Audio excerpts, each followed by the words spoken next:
Hi friends, and welcome back to part 2 of Project Aspen. In this episode we're focusing on the interior, starting with the leaking sunroof, then working our way through some minor fixes. To access the sunroof drains, we'll need to drop the headliner, which requires the removal of the A, B, C, and D pillars, as well as some various components. It's not a tough job per se, but we'll need a handful of common tools to get the job done. Let's pick up in the car with an assessment of the water damage.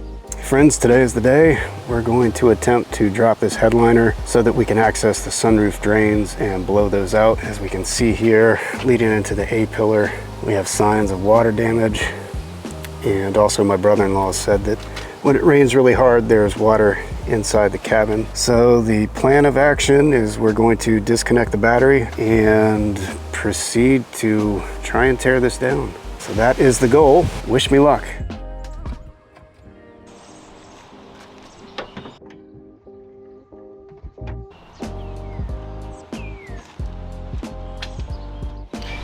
Alright, let's disconnect the battery. Call me surprised. We have metric on American car.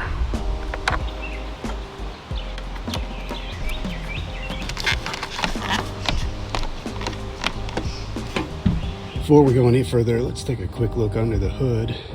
I just did a quick vacuum with a shop vac to clean it up. At a glance, I see the weather stripping is missing here, and honestly, this windshield cowl looks like it's seen better days. I have some evidence of corrosion and oxidation here. But under the hood, looks pretty good. Looks a little grimy. We'll probably do the valve cover gaskets and clean off the valve covers. Intake manifold gaskets, probably plugs and coils. Change the filter, all the little stuff like that. At a glance, not too bad. I'm genuinely excited to start wrenching on this. I don't want to jinx myself, but my first impression is it looks like there's a lot more room in here. We'll see if that holds true. Folks, I must be asleep this morning. Even though it was staring me right in the face, I still did not pay attention that I disconnected the positive terminal. And as we know, you should always disconnect the negative terminal first. So we're going to fix that mistake. Error corrected. We now have the positive back on, the negative terminal disconnected. It's all right to make mistakes. We caught it, we corrected it, and the important thing, we keep moving forward. So let's continue.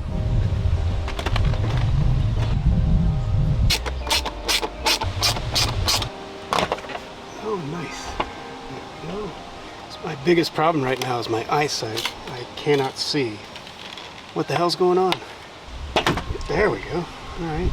Driver's side sun visor disconnected. That was way more of a pain in the butt than it needed to be. Let's hope the second one goes better. Okay. Is that it? Looks like that might be it.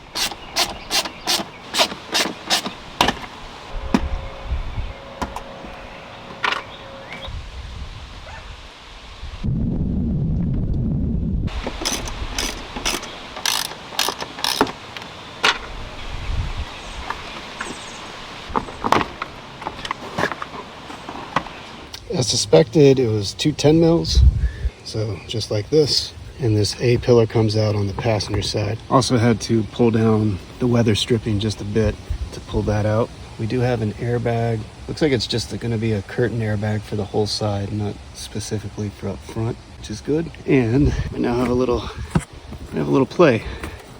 Let's see if we can see the drains already. Pretty sure that's not OEM. Okay, this guy's out, and we've got some broken parts. Not sure what's up with that. Let's see if we can get a look. All right, so driver's side A pillar is out. We've got, I don't know what's going on. I think that's broken. This, I think, is broken. Looks like it goes there. It appears there's another one that maybe is broken right there. So let's get some pliers and see if we can pull these clips out and keep those together. That thing's broke. and that thing's broke. That's fine, we can replace them. Not a big deal, not the big deal. I'm not happy that they drilled a hole in the headliner though, that ain't cool. And look at that, now we have some access here too, so now we just gotta get that control unit. Alright, we've moved from dark gloves to white gloves. Yep. So this unit's just held in by 4 pressure clips. 1, 2, 3, 4. It's a little unnerving pulling it out, but it does just pop out. And then you can see we have 3 connectors to remove. And this last one, I'm not going to try too hard. It's 4 Phillips heads. We'll just disconnect this unit and then disconnect it easy enough. We'll put it back when we're putting the headliner back up. But let's see, we've got a little more flex. I think we will have to take those out. So let's keep going. Yeah, I was able to release these tabs, both of them. And here is what that contraption looks like. The way that it works is there's this plastic retaining clip that is inside and above, and this unit slides up and locks into that. So this part helps hold the headliner up, and then this clear part is what locks it into place. So we've got a little more access under the headliner here, but now the B pillar is holding it up, and also probably the C pillar. Oh my goodness.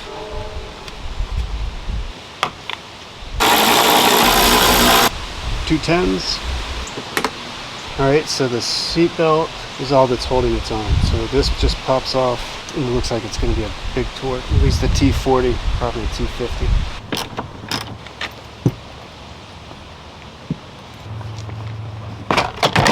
Nice. All right, driver's side B pillar is out. There are 2 10s, one here, one here. Part of the seat belt, there's a T50 right there. What I've done, I've just removed the T50 to get the B pillar out and then put this back in place along with the 10 millimeters. And that is just to keep everything organized while we continue. That's a Phillips head, of course. Okay, keep all that together. So here's the coat hanger in the vent. That just has a couple of pressure clips. Just use a trim tool to pop that out. And the coat hanger just has one Phillips head screw. You can see that here. I'm just going to keep that inside to keep that organized. And here's how that looks. So the driver's side done. I'll knock out the passenger side off camera, and then we'll pick back up with the C pillar. Passenger side B pillar, vent, and coat hanger have been removed. So now we can move on to the C pillar. Yep, the same.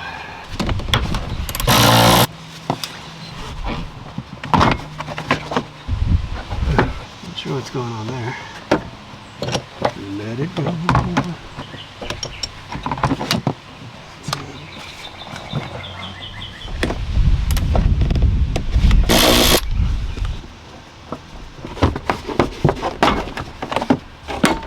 Hey-o. Ay, caramba.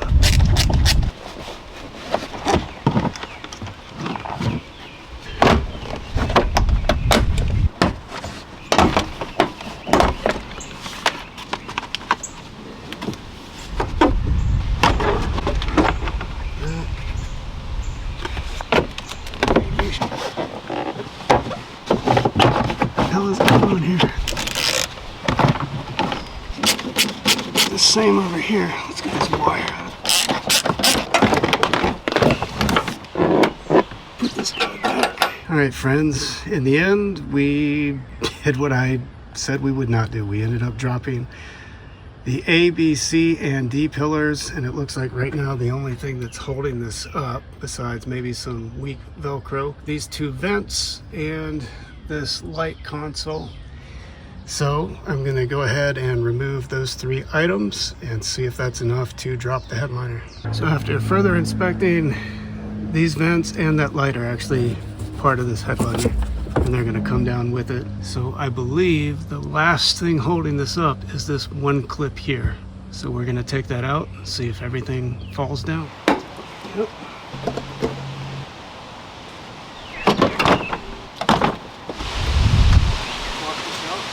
There's a... Okay.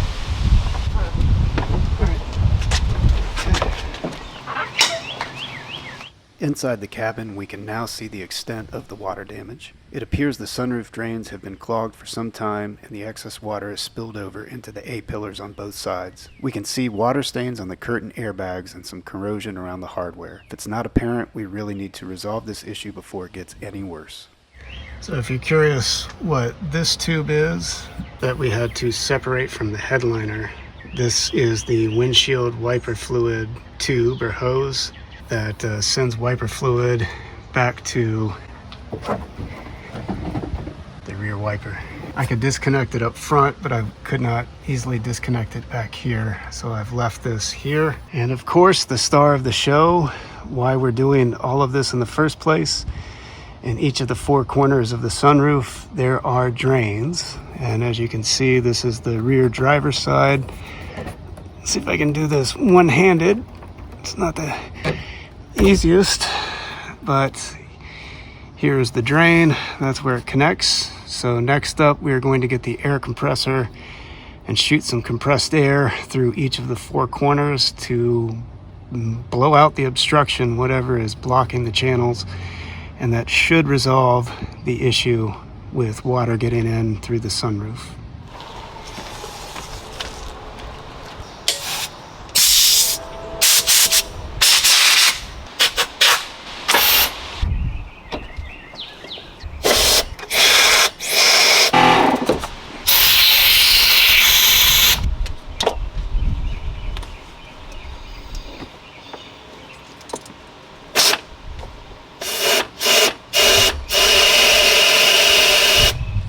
Go.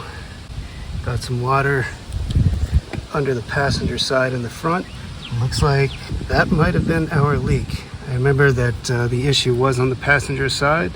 When I disconnected that tube, there was water dripping down from that side. So let's hope that does it. Here is our headliner. For the most part, everything came out smoothly. We did have a couple of casualties, mostly from water damage. You can see that there's some sort of cushion or molding that's supposed to go here and here, and it just deteriorated. We can see what that's supposed to look like on the other side. So this sort of deal, and then this is padding or something. You can see the watermarks from the damage. Got some dirt and debris. You can see the flow. I mean, look at that. It's directly from the drain. Looks like we had some here at some point as well. I don't see any in the rear of the sunroof, so that's good. We can see here how the vents are part of the headliner. If I'm seeing this correctly, it looks like the AC, the air comes from here, and then it's distributed throughout the cabin. And these are fine. No water damage back here, so everything looks really good. All right, let's knock this out.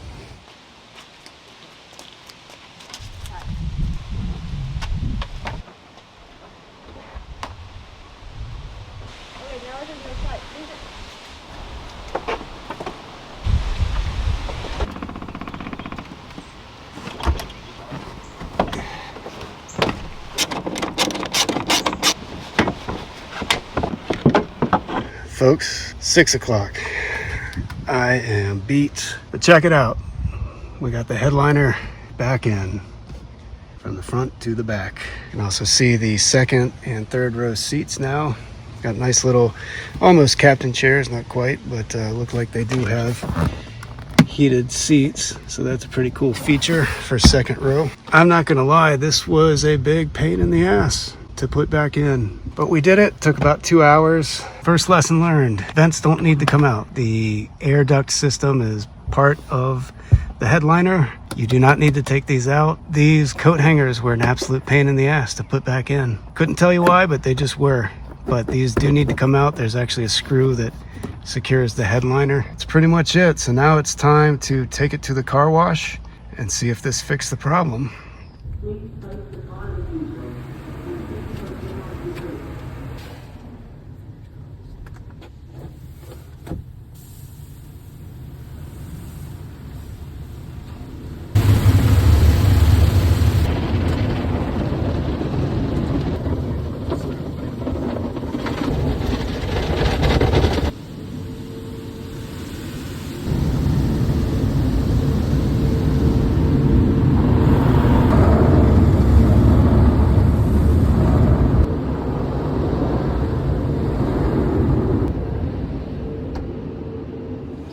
Next up, door lock actuators.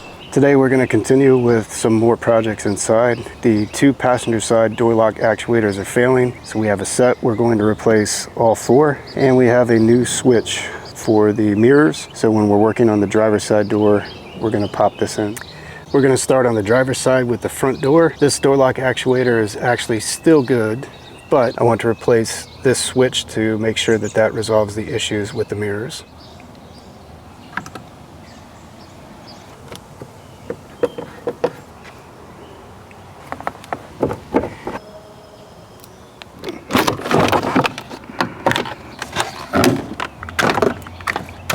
That's now disconnected.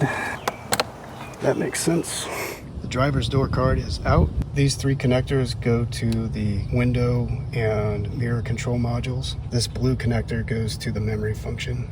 Here's the driver's side control. So we have the windows, the locks, and the mirror control. Looks like it might just be two pressure clips. Let's see. Yep, not much to that. Going at an angle, yeah. That's the trick. So going at an angle. All right, let's put the new one in. So here's the old and the new part side by side.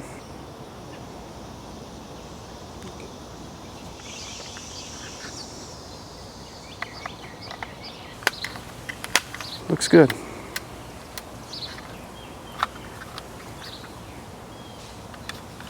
All right, now we need to get the door lock actuator out. Looks like we have a couple of T's, maybe T30 or something, and we got to get behind the vapor barrier. All right, nice and slow. Early to mid 2000s butyl tape. Oh my God, this stuff will make a mess. Can I get up there? Yes. Looks like the window track is going to be in the way, so I think I'm going to have to remove these. Well, I guess we will take it out, actually. All right, it was dangling, so let's just take it out. Let's try to get a good shot before I take it out. So there is the door lock actuator. We need to remove the electrical connector, and then also there are two poles attached to it. Looks like one's going to the exterior door handle, and the other one will be going to the interior door lock pin. Let's definitely hang on to these. Looks like they had Loctite. All right, so here are the three bolts. So now let's fish this guy out. I'm going to start with the exterior, now the interior. Actually, I can leave this guy. We can pull it out. Oh, there's a third one. And then the electrical connector. Yes, yes you are. Oh my goodness, guys. Come on. All right, here's that mess, and a hot mess that is. I thought I'd attach this guy, but apparently he popped back in. Let's go ahead and pull him out. And now I see, so now you do have to come out off the car. There's you, and what about you? Yep, you're the same. There we go. All right, and this is what we're left with. So there are four. They are color coordinated, color coded. There are four, I was wrong before. And then an electrical connector. So we'll need to put all those guys back. So let's go find the right door lock actuator. All right, here's our guy. You can see it's a pretty good match. The yellow is white, but other than that, the colors line up or correspond, and we have a nice L right there to let us know it's the left side. So I do appreciate that. Let's go ahead and put this guy in. No. All right, let's try and fish this back up. Let's get one bolt to hold you in place.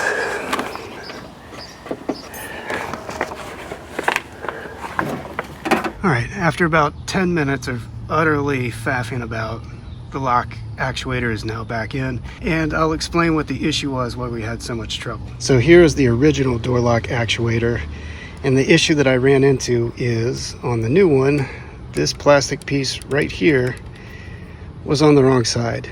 So I literally could not put the rod back in until I compared it to the original and then popped it out, put it on the right side, and then everything was smooth sailing from there.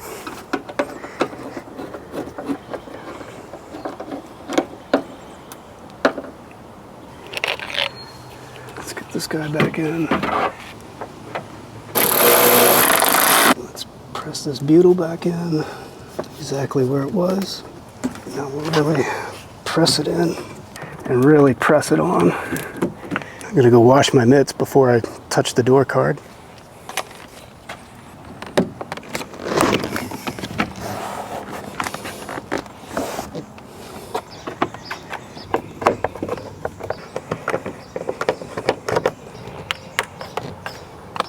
All right, driver's side is done, and it is almost noon, so that took about an hour and 10 minutes, probably with the filming, but also the inordinately long amount of time that I spent fumbling about with this first door lock actuator because of the orientation of that tab.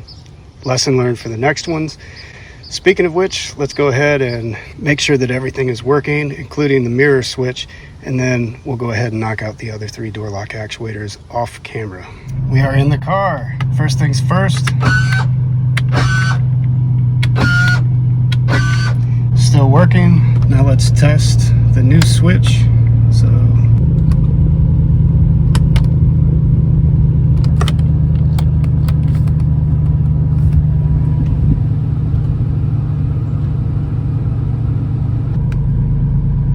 the remaining 3 doors went smoothly and quickly. All right, folks, it is 10 after 1. We're done with all 4 of the door lock actuators, and we replaced the mirror control. So as we saw earlier, the mirrors are now working. Very cool. And also the door locks are now working. You'll notice that that terrible noise is also gone. All right, so we're going to pick up and call this a day.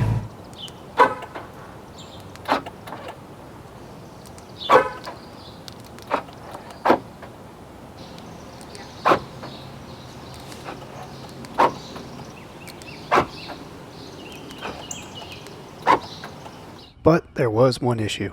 This is the rear passenger door. It works with the key.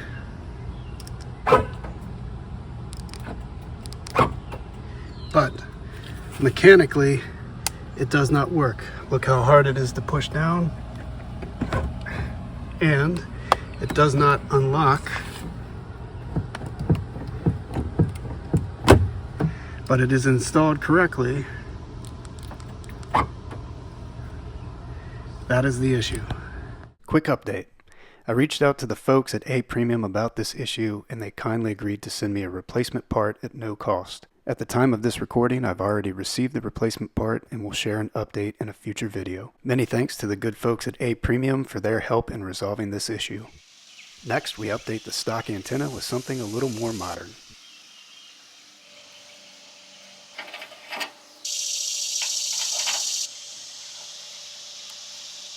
This small change gives the car a cleaner and more modern look. Lastly, we'll move back into the car to look at the windshield washer nozzles where the passenger side nozzle isn't working. The part itself appears to be in good condition, so let's check under the hood to see what's going on. I removed the engine liner, but that is not necessary to access the nozzles. The liner is held in by 10 plastic clips and is easy to remove if desired.